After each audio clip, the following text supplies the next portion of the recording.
Wireless Land Professionals Podcast, episode 146.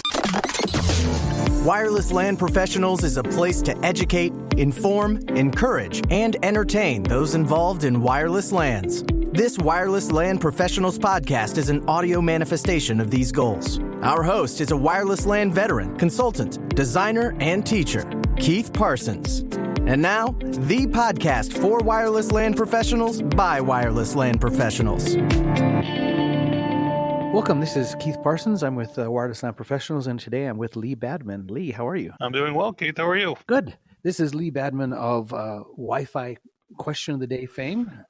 Thank you very much for that. That's a great thing to add into our community. So I just wanted to thank you, let everyone know that I think it's a fantastic thing. Do you plan on continuing with it moving forward? I do. I mean, there's times where I think I don't have anything left to ask, but then it's nice that I get enough, input from other people saying, hey, I'm wondering about this, and can you ask that? And I get enough of that where when I'm having a mental dry spell, others carry me through. So at least for the foreseeable future, I'll keep going with it.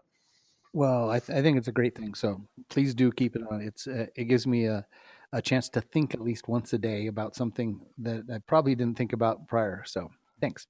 Well, this session, I thought we could talk about, you did a post a while back about your training to be, Part 107 FAA certified. I did indeed. And so what was your impetus to go more than just a casual player, toy, get in the drone world and actually go out for your FAA certification? So for me, it really, at the end of it, the drone thing, if you will, the go and get your certification from the FAA. The end game for all of that is generally to be able to fly drones in the furtherance of a business, to use the FAA's own language, and that business can be all kinds of different things. Typically, it's photography. I consider myself to be a photographer, albeit amateur. I have got paid for a couple of my pictures through the years, but you're generally doing photography for something. And I wasn't really sure where I wanted to take that, but I knew that it sounded kind of cool. I also, there's not a network certification that was tickling my fancy right now, but I just need to do something. And it just seemed like a good time to go down this road. I happen to have a bachelor's degree in aeronautics from many years ago, and just a whole bunch of things lined up. And I thought it would be kind of a cool thing to do and kind of, refamiliarize myself with a lot of that curriculum, and then also, learn about the other side of doing drone stuff, doing it for business, doing it responsibly, doing it within the confines of the law and regulations, and not just going out and being, another jerk with a quadcopter. Well, in addition to being another jerk with a quadcopter. Well, that too. Yeah. You'll be at least legal at it. So if someone wanted to just, they get a Mavic drone or something and they want to go play, what are the current laws state? What can you do with and without this FAA certification? It's a great question. You're either going to fly with Part 107, and in that case, you're an airman in the FAA system, as grandiose as it sounds, but legally you are. If you don't go that route, you're a hobbyist. They both have some of the same rules. Once you get your Part 107 certification, you'll probably be a little bit surprised to find out on some levels it feels like hobbyist people actually have more leeway than you do in certain circumstances. But regardless, if you've got a drone or a UAS, if you will, the unmanned aircraft system is the FAA's term for all of this. If it's above a certain weight, 0.55 pounds, and below 55 pounds, you have to have it registered. Either way, whether you're a hobbyist or whether you're a certified UAS pilot, there's height restrictions. There's places that you absolutely cannot fly. There's places that you have to get permission to fly. Both of those apply to both paths of doing the drone thing. once you get the Part 107, some of the, hey, you can't just go fly here goes away, and you know where you should actually get permission before you go get yourself in trouble. Whereas the hobbyist stuff is a little more, um, a lot more room to get yourself in trouble because nobody has ever forced you to learn the fact that you're actually operating in the airspace system. You're actually part of where other aircraft and helicopters and big bigger drones that are being used for a variety of purposes operate. And without knowing that, like the hobbyists do, you can end up, you know, potentially getting yourself in a lot of trouble. So, the question is, what can you do? Or, without the 107, what can you do? Well, you can go fly and maybe get yourself in all all kinds of trouble. And if you don't get caught, have a good time along the way. I mean, it's kind of an odd paradigm right now. I'm personally at this point, having gone through the 107 thing and having flown, my drones around a lot by now, I'm really surprised that they're still selling them in the volume that they are, just because of the trouble you can get into with them. I'm surprised that they're still as unregulated as they are myself, for what it's worth. Well, and one of the things with the Mavic that I've got from DJI is the software has limits that every time they change, flying restrictions are hard coded into the drone itself. I haven't run into those yet that it's actually stopped me from doing anything, but every time I update the software, it says, one of the features is that. So maybe they're selling them because they have, something hard coded in them. I don't know if yours has the same feature. Actually, mine doesn't, but I know what you're talking about. I've gotten into a handful of professional drone forums, and that'll actually cause people consternation now and then because as a 107 person, you're actually legal to go do what you're about to do. DJI in particular will restrict you because it knows by GPS location that you're somewhere where its database says you can't just go fly, and there's some process that you would go through DJI to essentially get whitelisted for that flight. So yeah, I mean, to your point, I guess it is good that it's being regulated from the manufacturer, and they're trying to help people stay out of trouble. But there is a bit of tension where, okay, I'm past that, or I feel like I should be past that, yet the manufacturer is still regulating me. And it's kind of a wide net that catches the hobbyists and the 107 people both when it comes from that end of it, if that makes sense. That does. For so basically, if you needed to get your 107 if you wanted to charge money for your photography.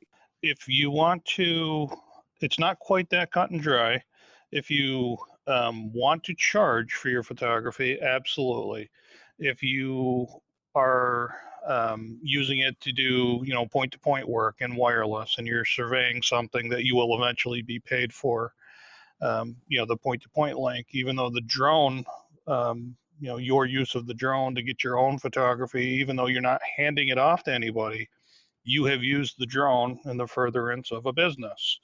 Man, That would you just caught. there's a lot of legalese to it. Yeah, so I've been doing some things that you just mentioned I should have had a 107 for, since I didn't actually charge for the photography, but there was some wireless point-to-point work involved. So they have a little broader net, that sounds like. Yeah, and the truth is, it's like with the FCC. There's only so many regulators. There's only so many enforcers. If you're, my own opinion on it. I'm not a lawyer, and I'm not encouraging anybody to do anything stupid. But there's only so much enforcement to be had, and it's like with so many things, you can drive your entire life without having a driver's license as long as you don't get caught doing something stupid, and nobody's ever going to be the wiser. It's one of those things where if you're, staying under the radar and, not making a big deal out of the things that you're doing, even if you're in violation, you're probably not going to get caught. I mean, that's just kind of, same paradigm that pervades a lot of activities that we do in the course of our adult lives. But we should be following the rules if we can. So you decided to be 107 certified, and what was your process to prep for that? I started with, it all starts and ends with the FAA. I went to their website. They have really good, you have to lose the word drone when you're dealing with the FAA, and you have to train your mind to think unmanned aerial systems. So you go to the FAA website, you look up the unmanned aircraft systems, and they'll have, becoming a pilot, and they'll walk you through the things that you're going to have to study, the objectives that you'll get tested on when you finally go to do your 107. So you start with the FAA, and you get, the absolute authority is telling you what you should be studying, and what you're expected to know, and it's pretty comprehensive. I was actually surprised all of the areas that were covered, and for me, it was a lot of fun to study. But once the FAA tells you this is what you need to study, from there you can go out and find all kinds of free or paid training. And then once you get through that, it'll come back to the FAA, because you'll go to an approved testing center and you'll take your exam, and ultimately your pilot certificate will be licensed by the FAA. So the FAA is at the beginning, it's at the end, and in the middle, there's all kinds of places where you can go to actually get practice tests, and where you can actually go to get, quote unquote, curriculum, or the knowledge that you need to pass the test. And I've got on my desk here a couple FAA books that they actually publish, as well as the maps. I was surprised how much. I mean, having been through private pilot training a couple decades ago, they're treating you like you're a pilot. I would agree. I started doing ground school way, way, way back when, and I didn't stick with it because I was also in the Air Force at the time, and I had other things competing for my meager paycheck, and those other things won out. But I did get far enough along, and then when I did my undergrad, to come back and recognize that what you're talking about, there's a lot there. It's basically, I've seen it described as, it's basically private pilot ground school, tweaked a little bit for the UAS thing. Now, I don't know if that's completely accurate, but I have seen it, described as that on more than one occasion. You're into weather, you're into aviation regulation, you're into airspace classifications, you're into things like crew resource management. If you don't know what that means, you'll learn once you start doing this. Radio procedures, airport operations. It's really a wide range.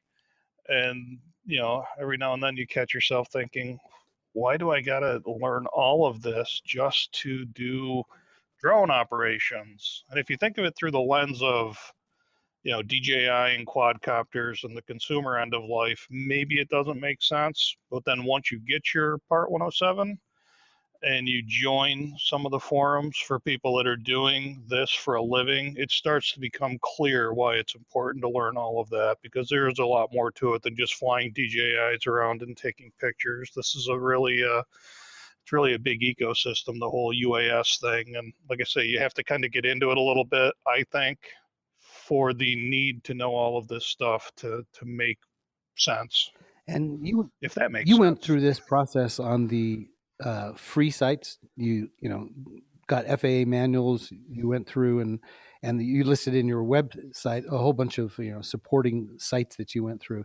Did you contemplate using any of the paid training? I didn't, and the reason I didn't is because, first of all, the FAA does give you a lot of good material. It's the same material that those paid sites will reference. So, like the one big one is the Pilot's Handbook of Aeronautical Knowledge.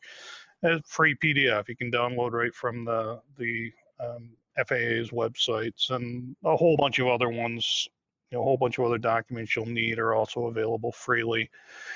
When it comes to studying and when it comes to learning, where I am in life, I've done a lot of it, so I felt comfortable that I'm experienced enough, both as a person who needs to study, and as somebody who's done a lot of giving of training. I felt disciplined enough that I could do it on my own, and I also set out and found what I thought was a couple of really good free sites that got me going to the point where I felt comfortable about not needing to go the paid route. At the same time, if you're not a self starter, if you're not a self motivator, if you absolutely need somebody teaching you, and there's no shame in that whatsoever, um, thankfully there are a lot of good paid resources to go that route too. And they're quite inexpensive, especially compared to a like real pilot ground school. I think I've seen some anywhere from 100, 200, $300 kind of range. And if you are that you need that support, there's people there, and there's also those paid ones allow you to ask questions rather than sometimes when you do your own private stuff, you get stuck with a question, just don't even know where to ask. Yeah, and I'll freely give some credence to that point exactly. There are still things right up to the point where I took the test that were on the test where looking back at it, and as I sat there kind of, I don't want to say sweating bullets because that's dramatic, but a little bit nervous about, anytime you get hit with a test question, it throws you for a loop. I don't care, how long you've been taking tests, you still want to do your absolute best. And so you hit a question that stumps you and it makes you a little bit nervous. I will admit to being nervous maybe on half a dozen questions. And of those half a dozen, there's probably maybe two I still have no idea what they were talking about. Absolutely none. Even going back and trying to find, the essence of that question, the reference materials, and that sort of, that is one of the things you would get by having an instructor to interact with. It's like I just don't understand this point, but when I was doing self-study, I hoped I'd never see it again, and lo and behold, I saw it again. Right on the test. Shame on me. Exactly. Well, what are some of the things that like I'm in the midst of studying now, and I thought I knew a lot of the aircraft and the flight rules from doing private pilot ground school, but the things I'd forgotten, there's a lot of questions it looks like on using sectional charts. Yeah, the sectional charts can be really confusing. The sectional charts are probably among the most complicated maps that you will ever see anywhere, in my opinion. That kind of diagrams out the airspace system over a given region of the country, and it shows you what class airspace is around a certain airport. And you have to know what that means, if it's a class A or a class B or a C or a D. And what does that mean to you as a drone operator? And I won't give it all away, but in some of those, you are not going to fly in those circles, period. In others, you can ask for permission, and there's a process for getting a waiver, and because it's the government, it's not very fast. If there's work that you need to do within the circles surrounding an airport, other places you'll look at the circle. It's not always a circle, but I'm just kind of being lazy and generic here. You'll look at the circle around a airport more in a rural setting, and if you know how to read it, you know that you're good to a certain height, then you actually don't have to get permission. And it's that kind of nuance. And then there's the obstacles, that you're going to fly over, towers and mountains, and there's elevation changes, and you have to know, what does it mean when you're AGL, above ground level, versus mean sea level, and military operational areas, and other areas with special restrictions, and how to recognize if a given airport does um, uh, skydivers, and if there's a balloon tethered out in the middle of nowhere at 3,000 feet. It's really fascinating to be able to decode these very complicated charts. And if you're going to do the 107 thing, you cannot get away from them. You absolutely have to know them. And like I say, the deeper you get into it, especially after you test, and the more you see how real drone people, the work they do, it really becomes clear why these sectionals are so important, and you really do start to appreciate them. I'm sure you have a sectional for around where you live and work. Was there anything you found in the sectional chart that you didn't actually know that existed in your area? Because we normally see things from the ground when we're driving or riding a bike or whatever. Did you find anything on the sectional in your area? Yeah, probably the one thing that jumped right out at me, the more I look at them still, is I know, like I'm in Syracuse, New York. There's Syracuse Airport, and then Rochester has an airport, and Ithaca has its own. Those are what you expect. But just the sheer number of little rural airports and lesser airports, somewhere between the ones that you're familiar with and the ones that are grass strips, there's a whole bunch of other airports that, unless you're out hitting the pancake breakfast out in the countryside, you're never going to find them, but they're out there and they can influence where you can fly and how you can fly. But on top of that, the impact that helicopter pads, landing pads at hospitals have on things. And it's real easy to not even think about that. But as I sit here talking to you, I am within, I could throw a rock at 3 different hospitals, all with helicopter landing pads, and they really influence how I can fly a drone in my immediate area. The university has its own policies on it, and the city of Syracuse does.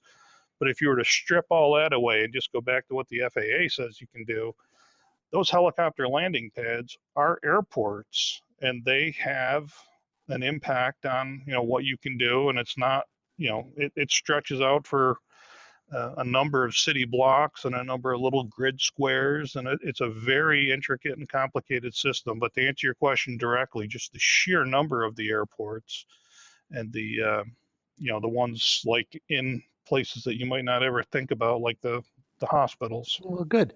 I'm sure it gave you another kind of view on the world around you. If someone else was thinking of doing the same thing, going to follow along on your path, of course they can go to your website and look at the post you did. Any personal recommendations you'd give if someone wanted to get 107 certified as well? I would say absolutely start with Tony Northrup, and I mentioned that in the blog I wrote on how I got there. Tony Northrup is a photographer. He's got a great delivery style. He kind of, he'll take pot shots at the FAA for, why the hell do we have to know this? But then he'll make peace with it, and then he'll just walk you through it. And by the time he's done, he does kind of a video study guide. Like I say, he's so pleasant to listen to, and at least by my sense of humor and things that I consider like a good traits of somebody who's presenting. He just hits it all for me. he's just fun to listen to, and he'll, he gave of his own time to walk you through, this is what they're going to cover. This is how you should test. This is when you set up your appointment. This is what to expect when you get there. So Tony Northrup will do this, I think it's like an hour and a half of end to end, walking you through some of the more challenging parts and giving you some legitimate instruction, and he'll give you enough of a roadmap where you can probably then say, okay, I can self-study this and then go do some of what I did. Or based on what Tony Northrup says, you'll say, okay, I'm in over my head. I should probably pay for a Part 107 ground school. But I would say, having done it, just start with him. It's an hour and a half or so of your time. It's an easy listen, and it'll really help ground you on the entire process. And then, kind of give you the little voice in your head, will feed back to you whether it's something you think you can do on your own or whether you need to go get some paid help with after it. you're done studying, you had to schedule a test and then go sit the test itself. Can you tell us about your experience there you just take it at your local airport? Yeah, so for me, I looked up the test centers, and I found one that was within 45-minute drive, and called down, made the appointment. Actually, I think there might not have been anybody there the first time I called. It's a flying club at the Ithaca International Airport, Which means you can fly to Canada. the two almost don't go together, Ithaca and International. But there's a flying club down there. I think I left a message. They called me back. I had it set up. They would have tested me the next day at this particular facility had I wanted to. And I gave myself 10 days to finish my studying, take the trip down. It was an excellent gentleman that I had. He's a regular, real deal pilot. And it turned out he had some military experience that overlapped with my own. He was there 15, 20 years ahead of me. But we had great conversation before the test. He put me completely at ease. A lot of paperwork, surprisingly. probably a solid 20 minutes worth of paperwork to be done as we talk. But like I say, he kind of made that part of just, something we got to get through, and, we can talk along the way. And it was very enjoyable. You pay your money, $150 fee, and you have to do that every 2 years. Right now, the FAA is talking about changing that, but right now it's a 2-year recertify. There is no quick way to recertify. You take another version of the same exam. Then he makes sure that the test proctor makes sure that you have nothing in your pockets, like a calculator or whatever, that goes over the rules of the exam. You sit down with the pilot's handbook of knowledge and a computer test station, and that's where that handbook of knowledge is where you have all your sectional charts that are referred to on the exam, and other bits of information you're going to get tested on. And you sit down and you have at it, and you tell them when you're done, and scoring is done on the spot, and you know where you stand, and then off you go. And the other part of it is, if you go this route, not everybody passes, and that becomes pretty clear when you see some of the forums. And it takes some people 2 or 3 times. Other people will say, oh, it's the easiest exam I've ever taken. I aced it, whatever. I know that I'll freely say I got an 85, and I put a lot of hours into studying. And I was actually surprised that I didn't do, I don't want to say better, because I did what I thought was pretty good, but still I was feeling kind of cocky with everything I have in my background, and I still did not, quote unquote, ace it myself, if that gives any perspective. And what's the pass rate? I mean, what's the passing score?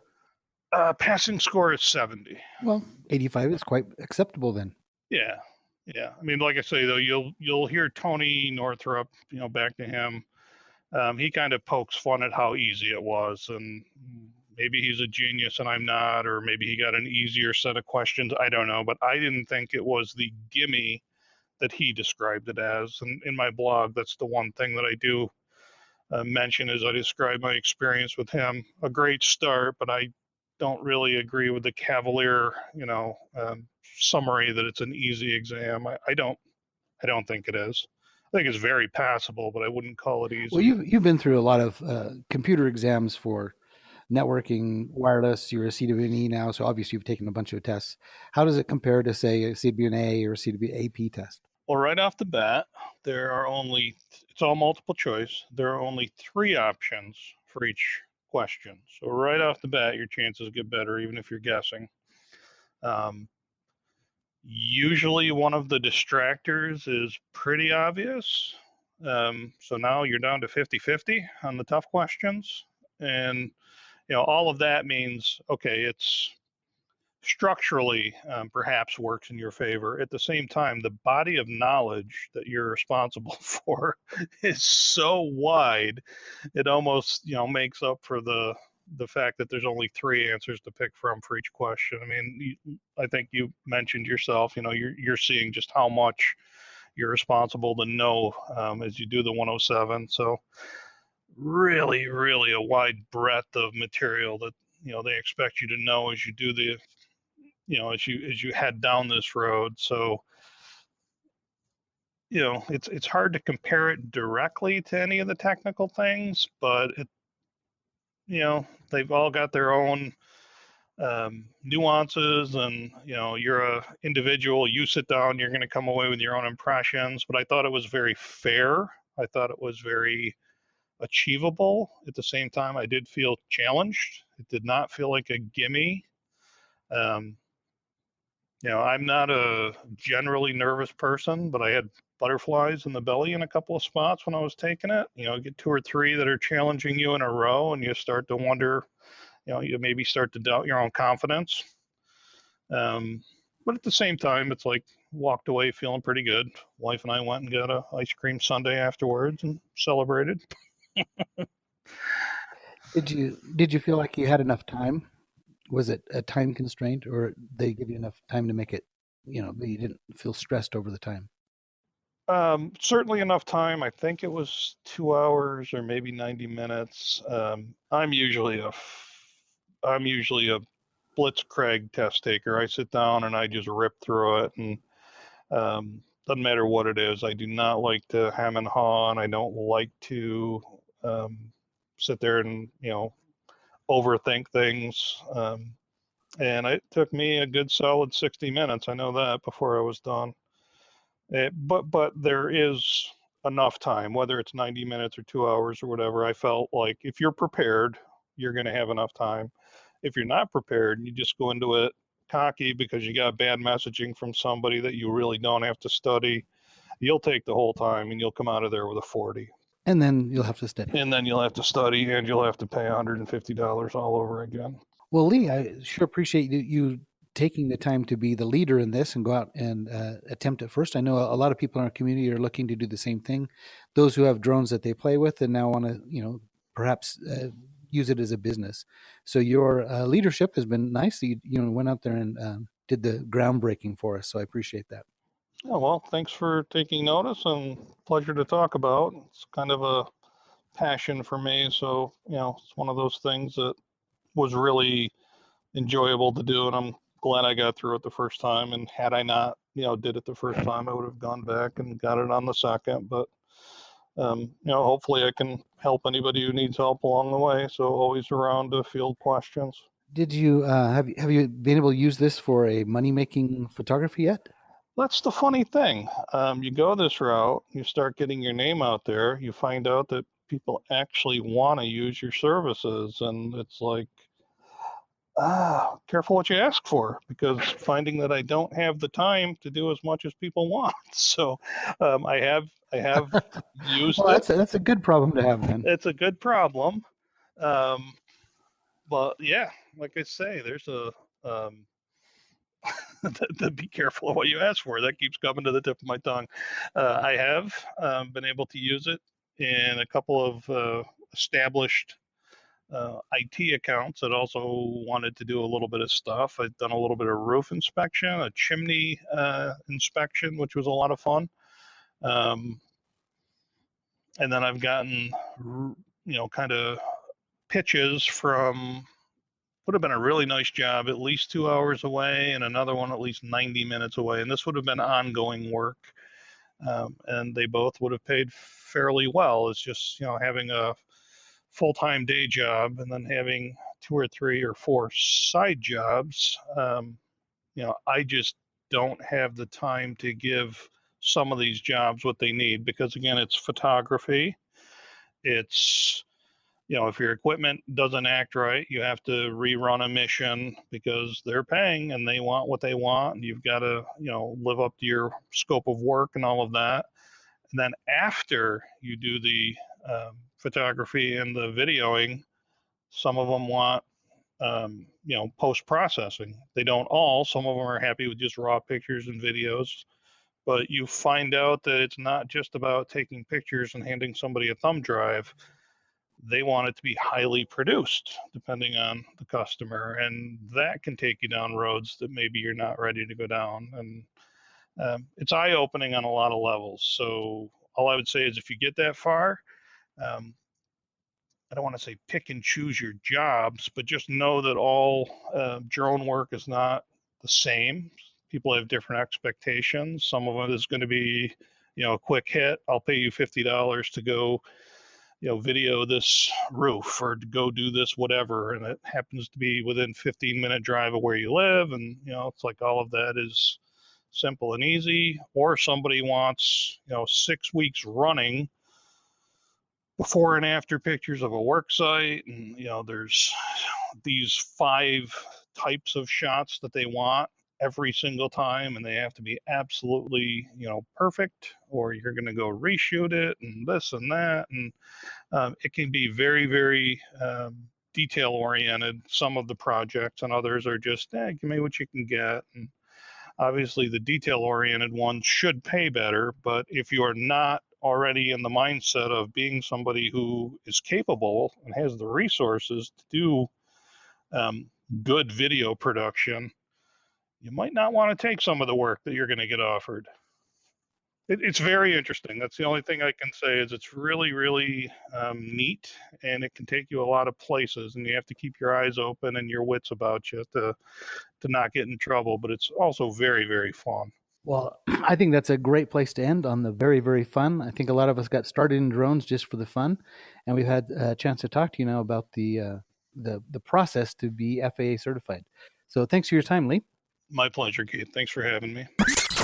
10 Talks. So my topic is deploying at scale.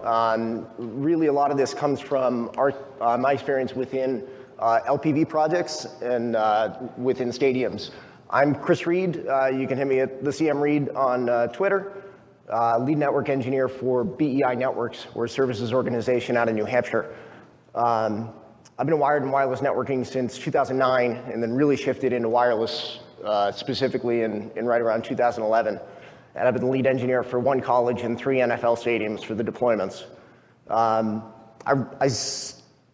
I submitted the topic to Keith talking about scale and was thinking, yeah, these projects, these are the processes that I use within these large projects. But the more and more that I thought about it, the more and more I realized that those same processes are used at my small scale sites, that when I'm deploying 15 APs, the same methodologies are used because you want the same level of consistency, you want the same level of accuracy at large scale as you do small scale.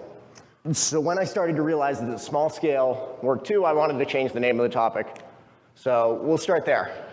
The problem that we run into is that handcrafted does not work when you're talking even 15, when you're talking 15 or 1,000 APs. You've got, handcrafted doesn't work at scale when you've got 15 to 1,000 APs. You don't take an AP out of the box, you don't put it on your desk, you don't drop a label on it, you don't configure it, you don't throw it up with your ladder and then go back and do it again with another one. You want to create an assembly line. You want to break those down into small components, hand it off to a low voltage group. If you're lucky, that group is internal. If you're not, it's external. So you want to break those implementation processes down into smaller components. You want to make that assembly line because it's fast, because it's consistent, because it's accurate, and you can train junior resources on small, specific tasks that can be repeated. With our LPV projects, we really try to get everything into one spot. Is that we we get it all into one area, we set up our assembly line and start to unbox the APs. The labeling and the scanning happens at the same time. The label always comes out of the spreadsheet document with the name at the same time that it's being scanned in. Do not, under any circumstances at that scale, allow for manual entry of MAC address or serial number. Anything that you need to key on to be able to configure, if it's manually entered, it will be wrong, and you're going to run into problems with it. You can also start to assemble at this stage as well. If you know you're only going to be using the ceiling mount grids, get rid of the other components of that. When it gets out into the field, you don't want anything for the installers that they don't need, and you can get rid of the trash all at one place. You can also, once you've got things named and you've got things labeled, you can group them into sections. In LPV projects, these may be individual sections within a stadium. It may be the suite areas. When you're talking campus, you may be grouping things into building to building. The advantage of that is again, letting the low voltage installer do what they want to do or do what they do best and take some of the decision making away. If you're only giving them the APs to pull from that are going in that section, they don't have to choose from 1,200 APs and 1,200 different antennas. They only get to choose from what's going in that area. It's much easier for them to make a good decision. The assembly's all in one spot. This is specific to an LPV project, and we've got enclosures there. The really cool thing about these enclosures is that we can mount the AP in the enclosure and mount it after the fact. So if you can do that, again, you get to have it all happen in one place. You get a single guy that knows how to mount them. You get a single guy that knows how to connect the antenna leads, and you can get as much done in this spot as you can before it moves out to the installers. So if you're doing directional antennas within the enclosure, If you can mount it with the directional antenna in there, set that angle there. That decision making doesn't have to happen in the field. It can happen at this spot where you get that point of quality control. You can walk through and you can look at those antenna angles before they go out. You can make sure that the right antenna is going to the right section before it gets out into the field. The image on the right, we've got them all assembled.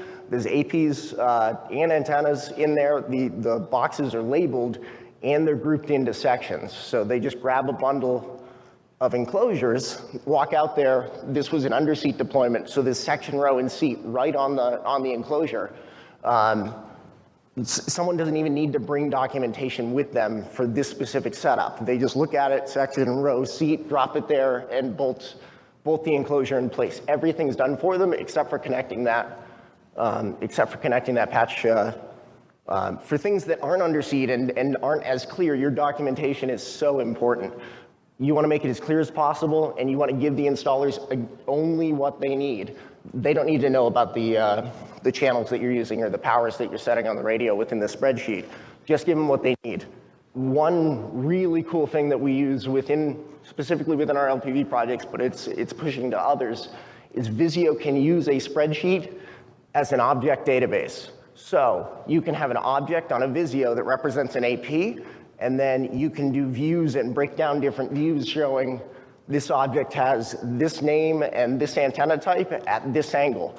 You can very quickly hand off different documentation to different people.